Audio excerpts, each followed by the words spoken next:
الحمد لله رب العالمين، الصلاة والسلام على من أرسله ربه رحمة للعالمين سيدنا محمد وعلى آله وصحبه أجمعين، وبعد. أيها الأحبة الكرام، اليوم حديثنا عن رابط من أهم الروابط الإنسانية، وهو رابط الأخوة. رابط الأخوة هو أقوى الروابط الإنسانية، فهناك روابط أخرى تربط الإنسان بغيره من الناس، وهي رابط الأبوة ورابط البنوة ورابط الزوجية وغيرها من الروابط. لكن رابط الأخوة هو أقواها، وهو أشملها وأوسعها معنى، وهو أعدلها واستقامة وطريقة. فرابط الأخوة هو الذي يطالب بإقامته كلا الأخوين وكلا الجانبين، بخلاف الروابط الأخرى.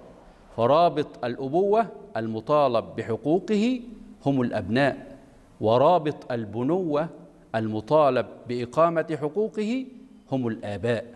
أما رابط الزوجية فهو وإن كان المطالب به كلا الطرفين الزوج والزوجة، إلا أن جانب الزوج في هذا الرابط أقوى، لأنه هو الذي يملك استمرار هذه العلاقة وهذا الرابط، وهو أيضا الذي يملك أن يفصم ويقطع هذه العلاقة.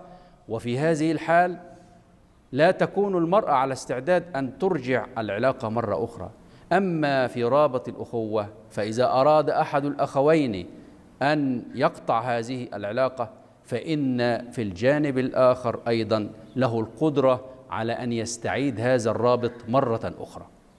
رابط الأخوة هو أوسع الروابط، لأنه يشمل القريب وغير القريب، يشمل الصغير ويشمل الكبير، يشمل الذكر ويشمل الأنثى، يشمل الغني ويشمل الفقير. إذن هو أوسع هذه الروابط من حيث الاستعمال، كما أنه يشمل هناك رابط أخوة للنسب، هناك رابط أخوة في الرضاعة، هناك رابط أخوة في الإسلام، هناك رابط أخوة في الإنسانية.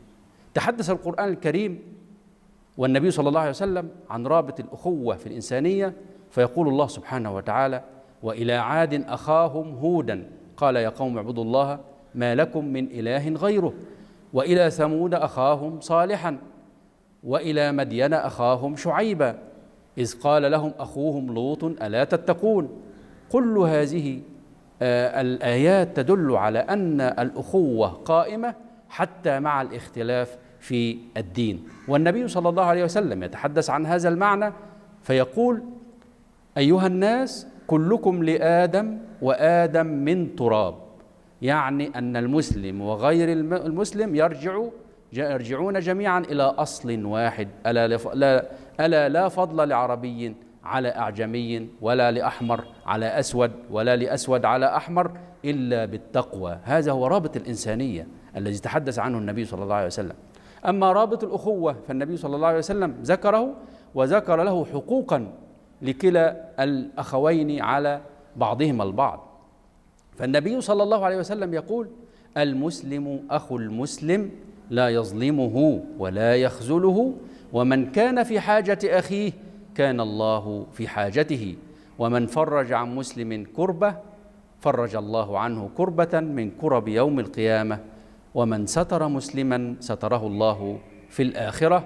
نسأل الله عز وجل أن يتحقق فينا هذا الرابط، وأن نحافظ عليه، وأن نحاول أن نطبقه في حياتنا وفي مجتمعاتنا، رابط الأخوة في الإنسانية ورابط الأخوة في الإسلام.